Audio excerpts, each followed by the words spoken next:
The elevator was a silent, rising jewel box. All brushed steel and smoked glass, ascending through the heart of the Shinjuku skyline with unnerving smoothness.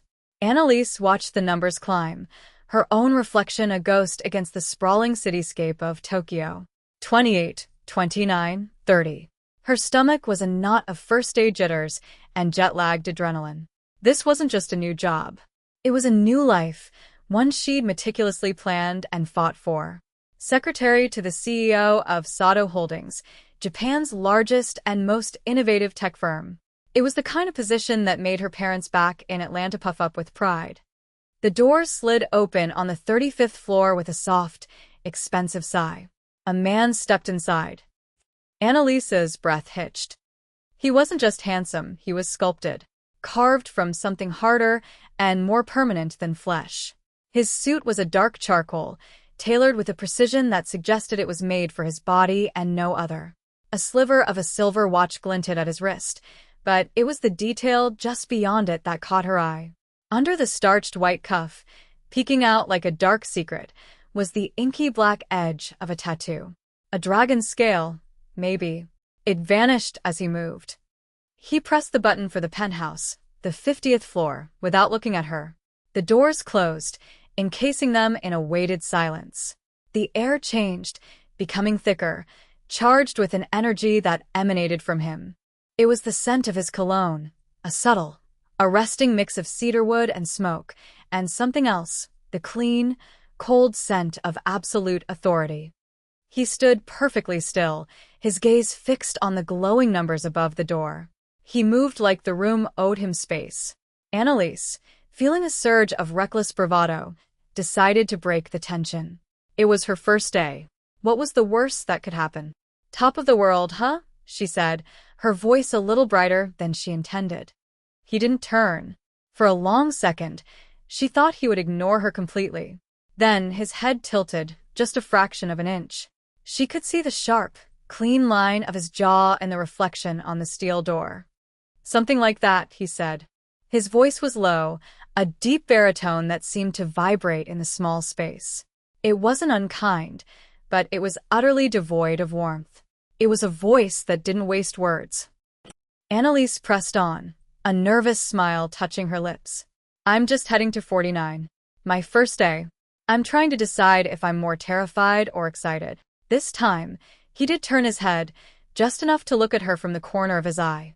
His eyes were dark, almost black, and they held an unnerving stillness. They weren't the eyes of a tech executive. They were older, harder. They saw everything and gave away nothing. "Fear is a useful emotion," he said, his gaze sweeping over her once, a quick, dismissive assessment. "Excitement is a liability." He turned back to the door.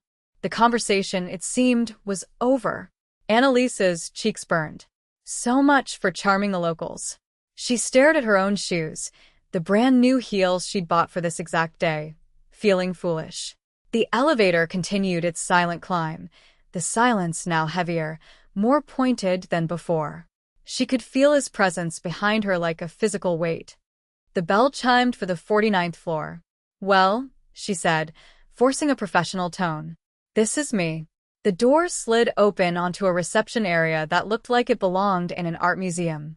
White marble floors, a single, perfect orchid on a stark black desk. A severe-looking woman with a severe haircut stood to greet her. Annalise stepped out, turning to give the man in the elevator one last, fleeting glance. He was already facing forward, his expression unreadable, as the doors began to close. "You must be Annalise Carter," the severe woman said, her voice crisp. "I am Itsuko, Mr. Sato's executive assistant. He is waiting for you." Come. Annalise followed, her heart starting to pound a new rhythm. This was it, the inner sanctum. Itsuko led her past the desk, down a short, silent hallway, and stopped before a pair of imposing oak doors. She knocked once, a sharp, precise rap. A voice from inside answered. "Enter." It was the voice from the elevator. Annalise's blood went cold. No, it couldn't be.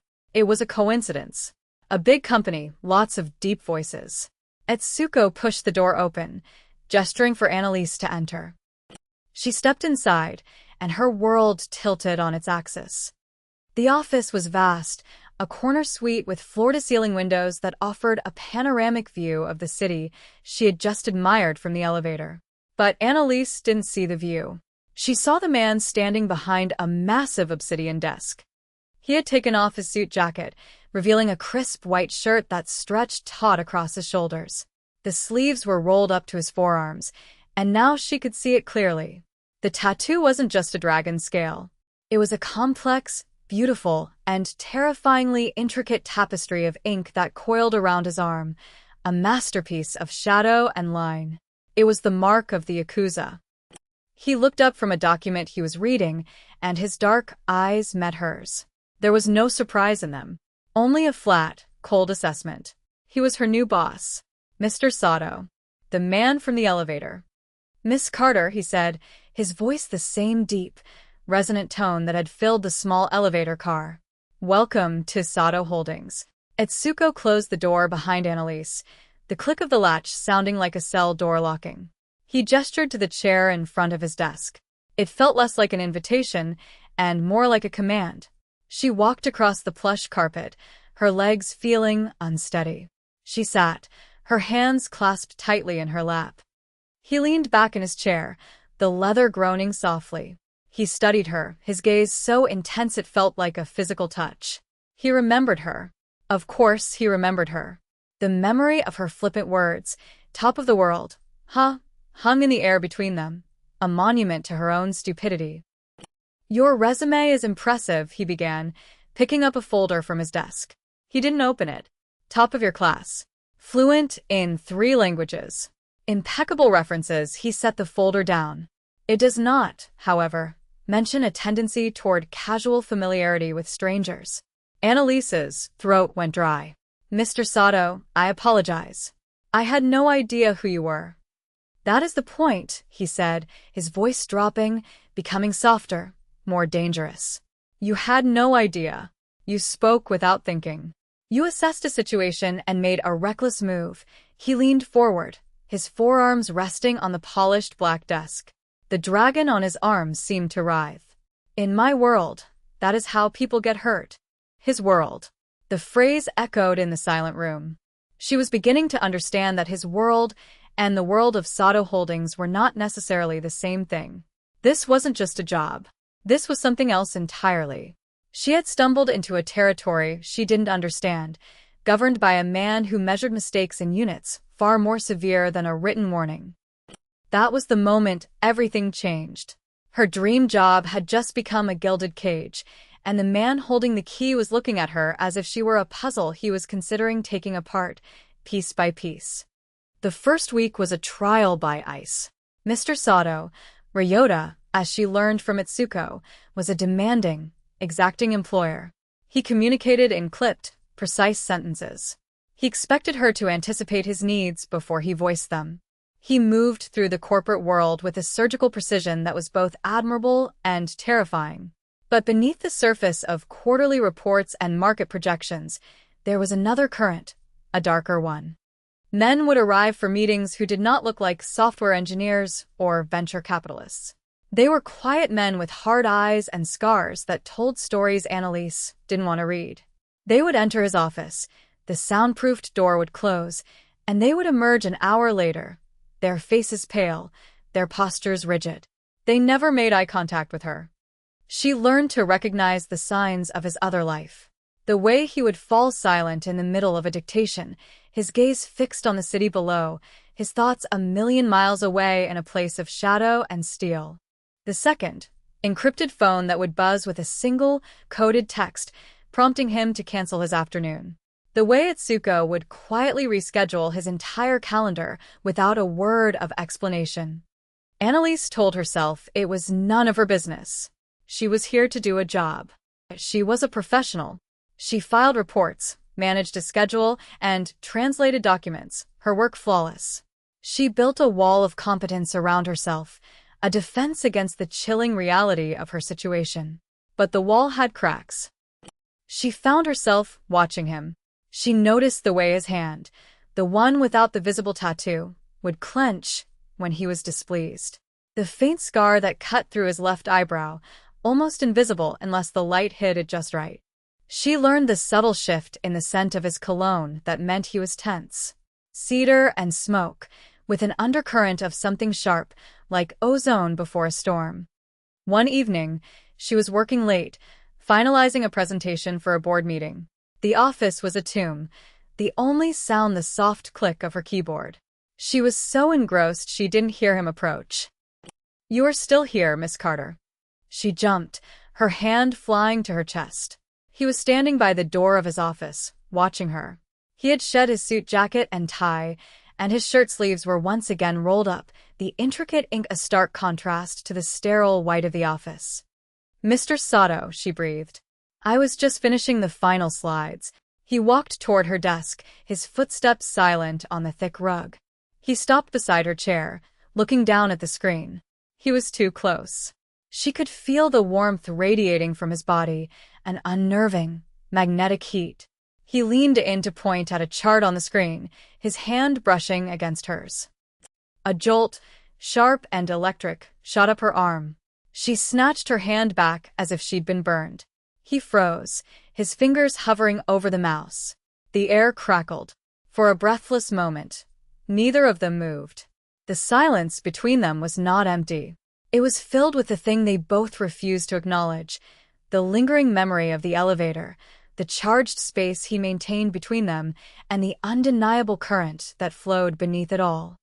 He straightened up, his expression shuddering back into its usual cold neutrality. But she had seen it. A flicker of something in his dark eyes, a brief, unguarded reaction. "Ensure the data is triple-checked," he said, his voice flat. "I want no errors." He turned and walked back to his office without another word. She would think about that later. Long after she had finished the presentation and taken the last train to her small apartment, she would lie awake and think about the brief, searing contact. She told herself it was survival instinct, a heightened awareness of a predator. She was lying to herself. The danger, she had only since became real 2 weeks later. It arrived in the form of a security alert that locked down the entire building. Annalise was in Ryota's office, taking notes, when Itsuko burst in, her usual composure shattered. "They're here," she said, her voice tight with panic. "The Kudokai. They bypassed security on the lower levels." Ryota was on his feet in an instant. His entire demeanor shifted. The cold, calculating CEO vanished, replaced by something far more primal. He moved with a lethal grace, crossing to a bookshelf that, with the press of a hidden button, swung open to reveal a safe. He pulled out a sleek, black handgun, checking the magazine with an economy of motion that spoke of long practice. He turned to Annalise. Her heart was hammering against her ribs, but she met his gaze, her own fear a cold knot in her stomach. "Stay behind me," he ordered. It wasn't a suggestion. The sounds of shouting erupted from the outer office. Ryota moved to the side of the door, pressing himself flat against the wall, the gun held steady in a two-handed grip. He was a creature of violence, born to this chaos. And she was trapped in the heart of it with him. He glanced at her, his eyes dark and intense. They will not get through this door. In that moment, she saw a flash of something other than cold command. It was a grim, haunted resolve. A muscle in his jaw tightened. "I will not fail to protect what is mine. Not again. Not like with Haney." The name hung in the air, a ghost conjured in a moment of extreme duress. Haney. It sounded like a wound. Before she could process it, the office doors splintered inward. The fight was over in less than a minute. It was not a brawl. It was a brutal ballet. Ryota moved through the chaos like a phantom, his movements precise, efficient, and utterly deadly. He was not just a boss. He was a warrior. Annalise, crouched behind the massive desk as he had ordered, could only watch in horrified awe. When it was over, 3 men lay unconscious or worse on her pristine marble floor, and Ryota stood breathing heavily, the gun still steady in his hand. His personal security team flooded the office moments later, their efficiency as chilling as the violence that preceded it. They cleared the bodies, their movements practiced and silent. Within 10 minutes, it was as if nothing had happened, save for the splintered door and the lingering scent of cordite. Ryota stood by the window, his back to her, staring out at the city. The gun was gone, tucked away again. "You saw this," he said. It wasn't a question. "Yes," she whispered, her voice trembling. He turned to face her. "I am offering you a choice. Itsuko can arrange a severance package. More than generous. You can be on a flight back to Atlanta by morning. You will sign a non-disclosure agreement, and you will forget everything you have seen here. You will forget my name."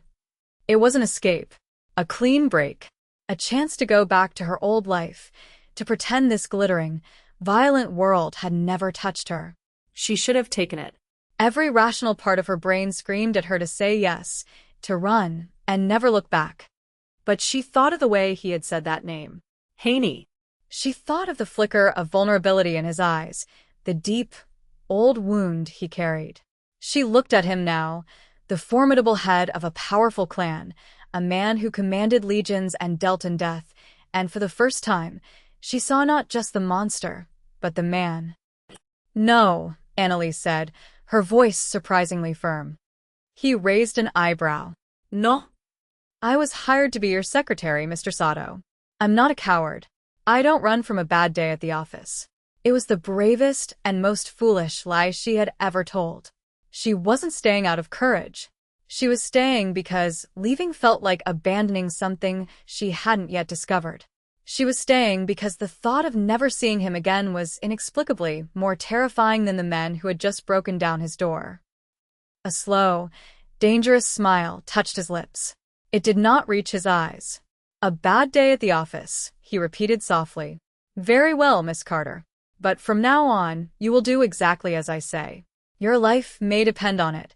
That was the moment she made the deliberate choice to stay, when she could have left, binding herself to him with a thread of her own making. The aftermath of the attack changed the texture of their relationship. The professional distance remained, but it was now charged with a shared, dangerous secret. Ryota assigned 2 of his men to be her discreet shadows. A driver took her to and from her apartment.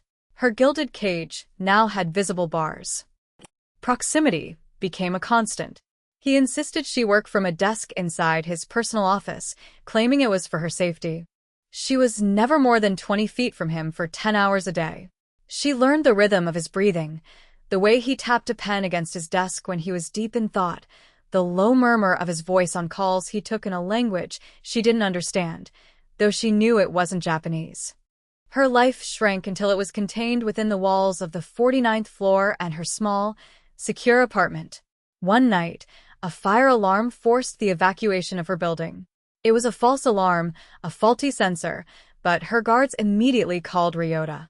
Within 15 minutes, a black car was idling at the curb. Ryota himself was in the back seat.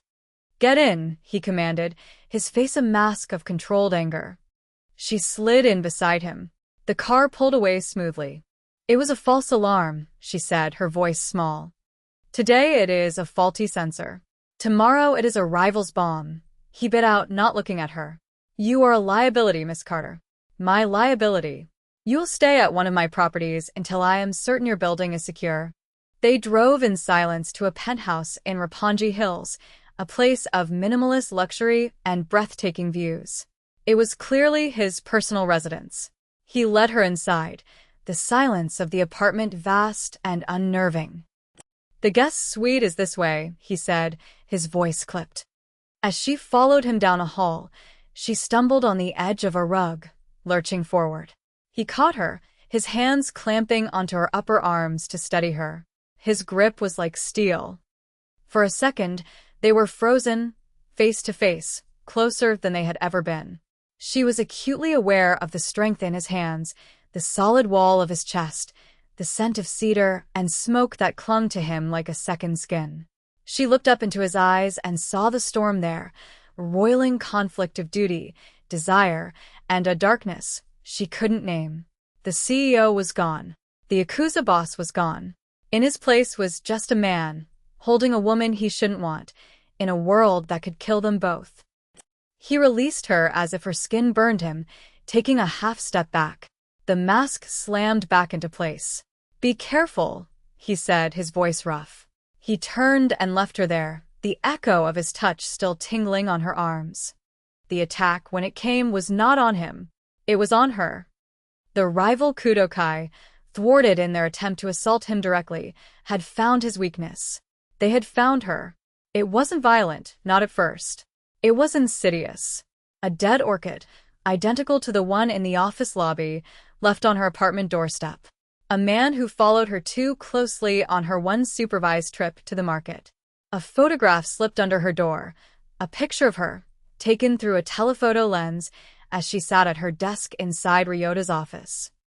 When she showed him the photograph, something in him broke. A cold, silent fury radiated from him, so potent it made the air in the room feel thin and sharp. He didn't rage. He didn't shout. He simply took the photo, his knuckles white as he stared at it, and a look of absolute, murderous intent settled on his face. This was personal. They had crossed a line. That night, he laid out a plan. It wasn't a corporate strategy. It was a war plan. He explained the Kudokai structure, their leader, their motivations. He spoke of them with a chillingly intimate knowledge. And he explained her role in his countermove. "They think you are my weakness," he said, his dark eyes locked on hers. "We will let them continue to think so. We will use you as bait." Annalise felt a tremor of fear, but it was overshadowed by a strange, fierce resolve. She had crossed a line she could not uncross. "What do you need me to do?" she asked. His plan required her to do something that went against every moral fiber of her being.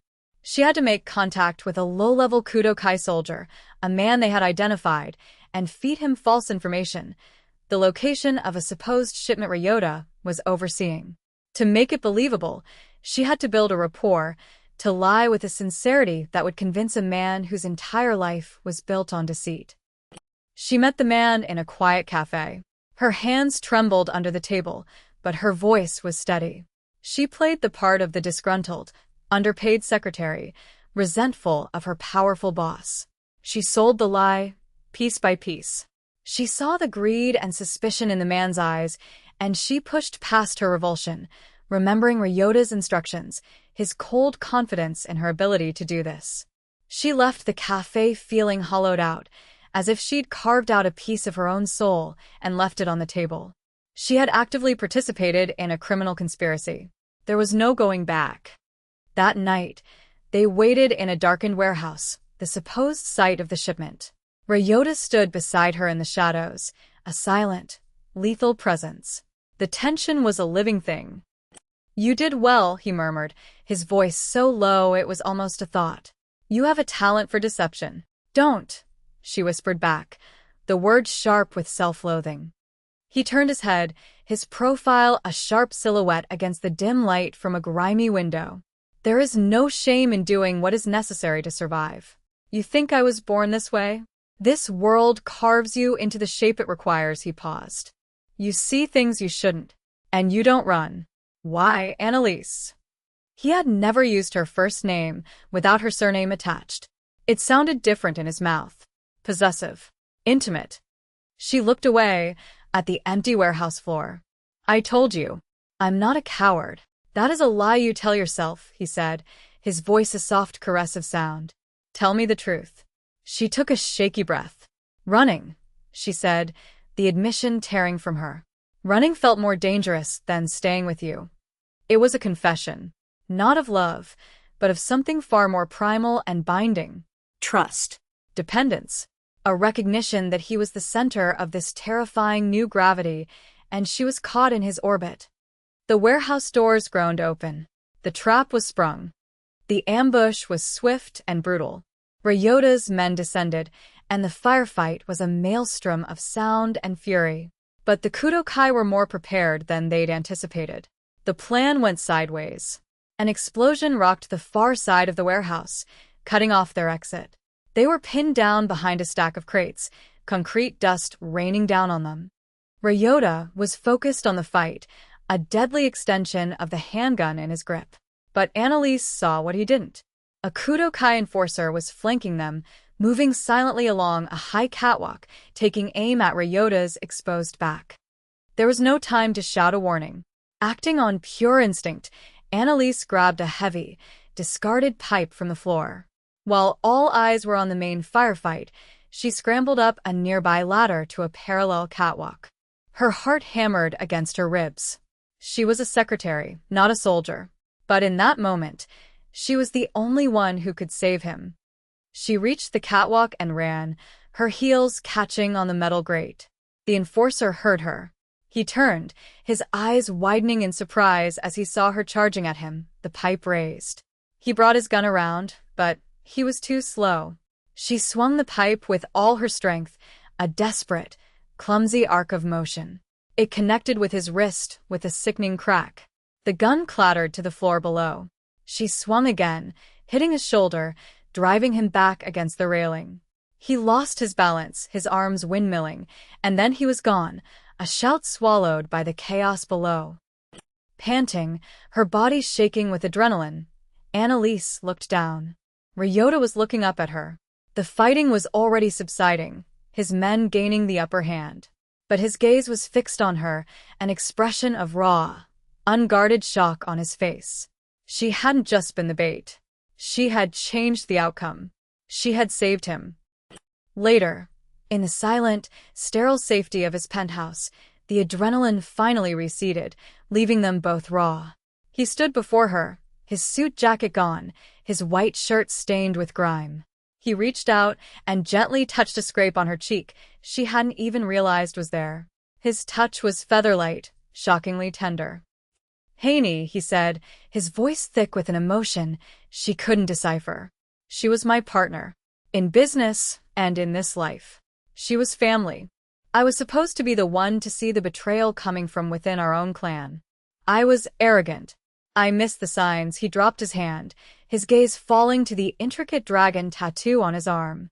"They took her from me to send a message. My failure cost her everything." He looked back up at Annalise, and his eyes were clear, the cold mask completely gone. "I will not fail you," he said. It was not an apology or a declaration. It was an oath, a claim staked in the ashes of the battle they had just survived. He was acknowledging what she was to him, something that could no longer be denied or hidden. The cost of that oath was her old life, her old self. It was gone forever, burned away in a warehouse firefight. She could never go back to being Annalise Carter, the ambitious secretary from Atlanta. She was someone else now, someone forged in his world, by his side. The cost for him was even greater. He had let someone in a vulnerability he had sworn to himself he would never have again. They stood at the floor-to-ceiling window, the glittering, infinite sprawl of Tokyo laid out before them like a carpet of jewels. The city that was supposed to be her bright new beginning was now their shared kingdom, their beautiful, dangerous cage. He came to stand behind her, so close she could feel the heat of his body, but not touching. His presence was a brand on her skin. "You could have taken the flight home that day," he said, his voice a low murmur against her ear, the sound vibrating through her. "You could have run." Annalise kept her eyes on the endless city lights, on the future she couldn't see, but could feel rushing toward her. She didn't have to see his face to know his expression. She didn't have to touch him to feel his claim. She had made her choice in the elevator, in his office, in the warehouse. Every step had led her here. "I know," she replied, her voice steady and clear. She didn't turn around. She didn't need to. The silence that fell between them was not empty. It was a promise. And it was just the beginning.